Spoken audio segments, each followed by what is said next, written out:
پیٹھ لال تھی شہباز گل کی. سوشل میڈیا پہ بڑا چلتا ہے کہ بڑا تشدد ہوا. شہباز گل صاحب نے خود بتایا کہ ان کے جسم کے نازک حصوں پر کرنٹ لگایا گیا تھا. تو شہباز گل صاحب جو ہیں ان کے بارے میں طلعت حسین صاحب نے ایک بار کہا تھا کہ طوطے کی طرح بول رہا تھا, طوطے کی طرح. اب شہباز گل صاحب آئے, جب طلعت حسین صاحب نے کہا بیونڈ مائی کنٹرول, تو شہباز گل صاحب آئے, انہوں نے آ کے برابر کیا حساب. انہوں نے کہا شہباز گل طوطے کی طرح بول رہا ہے. او بے شرم آدمی, اگر غیرت ہے تو بتا نا کیوں بند ہے تیرا پروگرام. اگر سید ہے تو سچ بول, پورا بول, ویسے بھی محرم کا مہینہ ہے, اور اگر سچ کی اوقات نہیں ہے تو پھر چپ رہ جاؤ.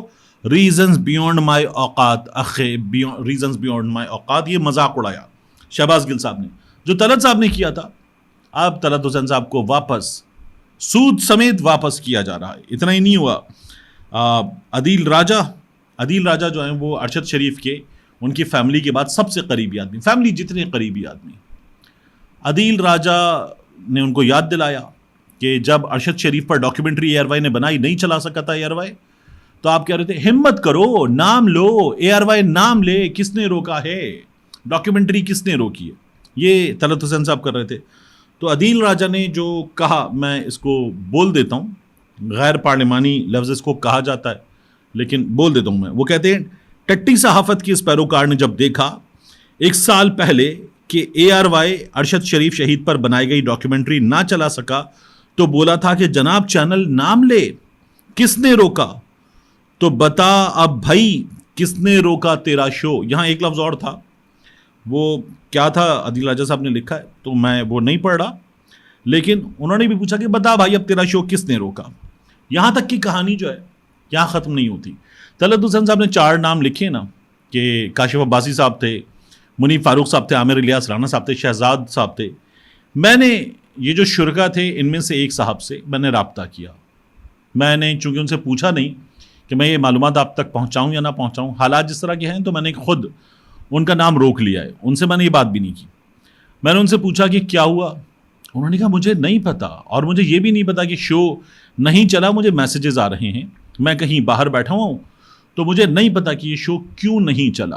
ایک تو انہوں نے یہ بات کی, اور انہوں نے کہا کہ مجھے بھی حیرانی ہے. میں نے کہا تو شو میں کچھ ہوا, کوئی بہت ہیٹڈ ڈیبیٹ ہو گئی, موجودہ جو حالات ہیں, کوئی اسٹیبلشمنٹ وغیرہ, کوئی ایسی بات جو نہیں چلنی چاہیے, کیا کچھ ایسا ہو گیا؟ انہوں نے کہا نہیں, بڑا روٹین کا شو تھا, میں دوستوں میں ایک جگہ بیٹھا ہوں, میں یہاں سے اٹھوں گا اور میں نے بھی ٹویٹ دیکھ لیا ہے, میں پوچھوں گا کہ کیا ہوا, کیوں نہیں چل سکا, اور اگر کوئی چیز مجھے پتہ چلتی تو میں ڈیفینیٹلی آپ سے شیئر کروں گا. تو یہ مجھے ایک جو شریک گفتگو تھے ان سے معلومات ملی. پھر میں نے ایک بہت اہم شخصیت کو, جن کو یہ معلومات ہو سکتی ہیں, کون ہے وہ چھوڑ دیتے ہیں, تو میں نے ان سے پوچھا. انہوں نے کہا کہ میرے پاس بے تحاشا میسیجز آ رہے ہیں, میں تھوڑی دیر کے لیے تمام رابطوں سے کٹ گیا تھا فار سم ریزن. تو انہوں نے کہا کہ مجھے ابھی نہیں پتا, میں پتہ کرتا ہوں اور پتہ کر کے بتاؤں گا. تو اس ویڈیو کا ایک حصہ آگے جا کر آئے گا, اگلی 2 سے 3 ویڈیوز میں کسی وقت, کہ یہ ہوا کیا تھا. یہ میں پتہ کروا رہا ہوں, یہ میں آپ کو بتاؤں گا کہ ہوا کیا تھا, تو کیوں نہیں چلا. طلعت حسین صاحب کہہ رہے ہیں نا بیونڈ مائی کنٹرول. لیکن یہ جو لوگ ہیں یہ تو صحافی ہیں, یہ حالات کی باریکی کو سمجھتے ہیں, نزاکت کو سمجھتے ہیں, تو یہ تمام کے تمام کیا بات کر لیتے. ان میں سے کسی نے کوئی ایسی بات ہوئی ہے جو کہیں کسی جگہ بتا دی کہ یہ بات ہوئی ہے شو میں, نہیں چلنا چاہیے, تو ممکن ہے ایسا کچھ ہوا ہو. لیکن میں نے جو ایک شریک گفتگو سے پوچھا بھی, تو انہوں نے کہا مجھے بھی نہیں پتا کہ کیا ہوا ہے, حیرانی ہے مجھے. تو یہ سب کچھ ہوا, تو بہرحال پتہ کریں گے اور انشاءاللہ آپ کو بتائیں گے کہ ہوا کیا ہے.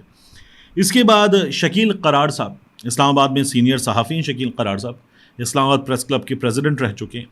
انہوں نے ٹویٹر پہ بتایا کہ مجھے ابھی میرے گھر کے سامنے آ کر ہراساں کرنے اور جان سے مارنے کی دھمکی دینے کی کوشش. اس کے بعد انہوں نے ایک ویڈیو لگائی, ایک گاڑی کا نمبر وغیرہ نظر آ رہا تھا. Ministry of information official government of Pakistan, وزارت اطلاعات, اس کو انہوں نے ٹیگ کیا, اسلام آباد پولیس کو ٹیگ کیا, اور اس کے بعد انہوں نے جو صحافیوں کی تنظیم ہے IFJ ایشیا پیسیفک, اس کو ٹیگ کیا. پھر انہوں نے مزید بتایا, سرکاری گاڑی کی تفصیلات بھی سامنے آ گئی ہیں, گاڑی سرکاری تھی, ڈالا تھا. تو انہوں نے کہا کالی داڑھی میں 30 سے 35 سال کا داڑھی والا شخص تھا جس نے اچانک میرے گھر کے سامنے کال کر کے 3-4 گاڑیوں میں دیگر لوگوں کو بھی بلا لیا. اب کوئی 5 کے قریب گاڑیاں آ گئی ان کے دروازے پر, اور مجھے میری فیملی کے سامنے مسلسل ہراساں کرتا رہا, دھمکیاں دیتا رہا. انہوں نے گاڑی کی ڈیٹیل دیں, یہاں پر شیئر کی, جو انہوں نے خود نکالی تھیں. تو یہ directorate general intelligence and investigation FBI, یہ جو ٹیکس کلیکٹ کرنے کا محکمہ ہے, اس کی گاڑی بتائی جا رہی ہے. اور 3rd floor immigration tower G81 اسلام آباد, یہ ان کا ایڈریس شکیل قرار صاحب نے ٹویٹر پہ ڈالا ہے.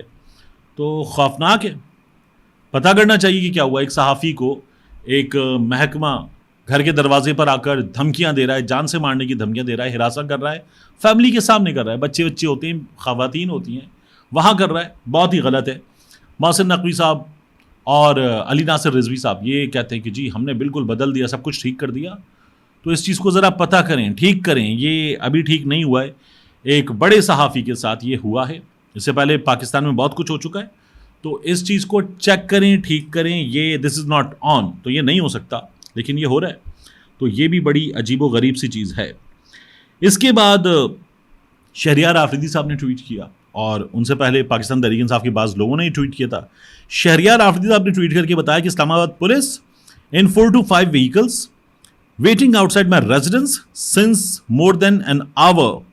1 گھنٹے سے زیادہ ہو گیا اسلام آباد پولیس کی کچھ گاڑیاں میرے گھر کے دروازے کے باہر موجود ہیں, with a kid and asking for CCTV camera access. ایک بچے کے ساتھ آئے ہیں, CCTV کیمرہ کا ایکسیس مانگ رہے ہیں.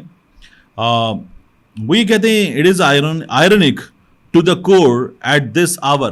آدھی رات کو یہ لوگ پہنچ گئے. انہوں نے تصویریں وغیرہ لگائیں, ویڈیوز وغیرہ لگائیں کہ یہ کیوں پہنچ گئے ہیں. تو عجیب و غریب صورتحال ہے. اس صورتحال کا سدباب ہونا چاہیے. ہم یہ مطالبہ کر رہے ہوتے ہیں, ہمیں خود بھی ہنسی آتی ہے کہ ہمارے ہاں قانون نافذ کرنے والے ادارے خود یہ سب کچھ کر رہے ہیں. تو کیا کریں شکوہ, کس سے کریں یہ شکوہ. شہریار آفریدی بھی یہی بتا رہے ہیں, شکیل قرار بھی یہی بتا رہے ہیں. طلعت حسین صاحب کی کہانی بھی عجیب و غریب سی ہے. تو ان حالات میں ظاہر ہے کہ ایک عام شہری کہاں دیکھتا ہے, وہ دیکھتا ہے انصاف فراہم کرنے والوں کی طرف, عدالت کی طرف دیکھے گا, وہ پولیس والوں کی طرف دیکھے گا. اور وہی اگر قانون نافذ کرنے والے ادارے ڈرانے میں دھمکانے میں ملوث ہوں, اور جو چیف جسٹس صاحب ہیں وہ دیگر سرگرمیوں میں لوگ بتا رہے ہیں کہ وہ ایڈ ہاک ججز لا رہے ہیں, وہ دیگر چیزیں کر رہے ہیں, اور یہاں پر جہاں صحافیوں کی جان و مال کے تحفظ کا معاملہ آ جاتا ہے, تو عدالت کو دیکھنا چاہیے, ایکشن لینا چاہیے. اسلام آباد ہائی کورٹ دیکھیے اس معاملے کو. لیکن عجیب و غریب ہے, قابل مذمت ہے کہ ایک صحافی کو گھر کے دروازے پہ پہنچ کر, سینئر صحافی کو, بڑا نام ہے, گھر کے دروازے پہ پہنچ کر دھمکیاں مل رہی ہیں, جان سے مارنے کی دھمکیاں, ہراساں کیا جا رہا ہے فیملی کے ساتھ, عورتوں بچوں کے ساتھ. تو یہ تو کم از کم بالکل نہیں کیا جانا چاہیے. اور ظاہر ہے کہ یہ جب بھی ہوتا ہے قابل مذمت ہوتا ہے. ہمارے لوگ کہتے ہیں کہ اس کے نتیجے میں دیکھیں کیا ہوا, بندہ کہاں چلا گیا. یہ جو چیزیں ہیں ان کا اندازہ لوگوں کو ہے نہیں. یعنی کسی کو لے جایا جائے, اس کے بعد جو ہوتا ہے وہ تو ہوتا ہے جو ہوتا ہے. کسی کے گھر کے دروازے تک آیا جائے, وہاں پر بھی بندہ ظاہر ہے کہ پریشان ہو جاتا ہے, اور وہ پھر اس کے بعد آواز اٹھاتا ہے, اور یہ توقع کرتا ہے کہ اس کی پوری صحافی برادری اس کے ساتھ کھڑی ہوگی. ملتے ہیں انشاءاللہ آپ سے اگلی ویڈیو.